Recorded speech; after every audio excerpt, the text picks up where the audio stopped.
नमस्कार, Sushmita recipes and व्लॉगमध्ये तुमचं सर्वांचं स्वागत आहे। गाजराचा सीझन चालू होता, तर गाजर आणि वांगी घरात अवेलेबल होते, तर त्यापासून मी एक राईस बनवलेला आहे, तर तो मी तुमच्यासोबत शेअर करते आहे। तर इथे मी 1 वाटी तांदूळ अर्धा तास आधी भिजवत ठेवलेले होते। त्यानंतर आपण ह्या भातामध्ये बटाटा, वांगी, गाजर, कांदा आणि टोमॅटो असे भाज्या वापरणार आहोत। तर इथे मी गॅसवर एक कुकर तापवायला ठेवलेला आहे। कुकरमध्ये साधारणपणे 3-4 चमचे तेल घालून घेतले। तेल तापल्यानंतर त्यामध्ये अर्धा चमचा जिरे घातले। जिरे तडतडल्यानंतर त्यामध्ये कांदा पातळ उभा चिरलेला घातलेला आहे। त्यानंतर आपण अर्धा चमचा आलं लसूणची पेस्ट घालायची आहे। आलं लसूणची इन्स्टंटवाली पेस्टच आपण त्यामध्ये घालणार आहोत। मिक्सरवर आलं लसूण वाटून घातलं तरी चालू शकतं। आता हे कांदा आणि आलं लसूणची पेस्ट तेलामध्ये चांगली परतल्यानंतर आपण त्यामध्ये टोमॅटो घालून घ्यायचं आहे। सर्व भाज्या ह्या एक-एकच घेतलेल्या आहेत, म्हणजे 1 टोमॅटो, 1 कांदा, 1 गाजर, 1 बटाटा आणि 1 वांगं असं मी घेतलेले आहेत। वांगे आणि बटाटे चिरल्यानंतर मी मिठाच्या पाण्यामध्ये घालून ठेवलेले होते।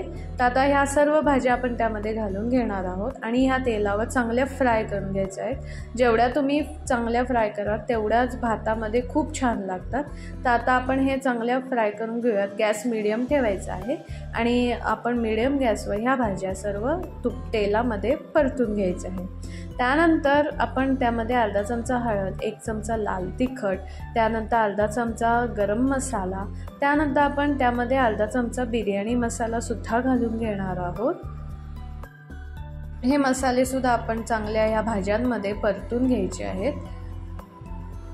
आता भाज्या चांगल्या परतून झालेल्या आहेत, मसाल्यामध्ये चांगल्या परतून झाल्यात। त्यानंतर आपण हा जो भिजवलेला तांदूळ होता तो आपण सर्व घालून घ्यायचा आहे। पाणी निथळून तो घालून घ्यायचा आहे।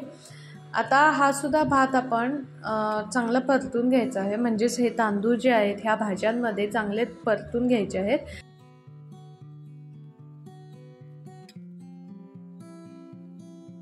मीडियम गॅसवर आपण हे परतून घेऊयात। आता हे बघा, अशा पद्धतीनं मी भात परतून घेतलेला आहे, म्हणजेच तांदूळ परतून घेतला आहे। एका साईडला मी पाणी तापवायला ठेवलेलं होतं, तुम्हाला दिसतच असेल। तर इथे मी पाणी घातलेलं आहे। एका वाटीला 2 वाटी पाणी घातलेलं आहे। आता त्यामध्ये कोथिंबीर घालून घ्यायचं आहे। गरम पाणीच या भातामध्ये घालायचं आहे। 2 वाटी म्हणजे भाज्या शिजण्यासाठी आपण 2 वाटी घातलेले आहेत। आता त्यामध्ये थोडीशी साखर घालायची आणि मीठसुद्धा घालून घ्यायचं आहे आणि आता हे चांगलं मिक्स करून घ्यायचं आहे। उकळी आल्यावरच हे मिक्स करून घ्यायचं आहे। आता परत अजून एकदा एक उकळी आली की आपण ह्याला झाकण लावून ठेवायचं आहे। झाकण लावायच्या अगोदर आपण ह्यामध्ये 1 चमचा दही घालून घेतलेला आहे। 1 चमचा परत दही घालायचं आहे आणि आता हे परत मिक्स करून घ्यायचं आहे आणि आता आपण ह्याला झाकण लावून घ्यायचं आहे।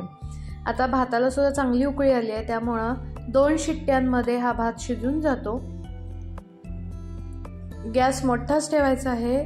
मोठ्या गॅसवर 2 शिट्ट्या करून घ्यायच्या आहेत। 2 शिट्ट्या झालेल्या आहेत। हे बघा, भात मस्त असा शिजलेला आहे आणि जो वास आहे तो सुद्धा इतका मस्त घरभस सुटलेला होता।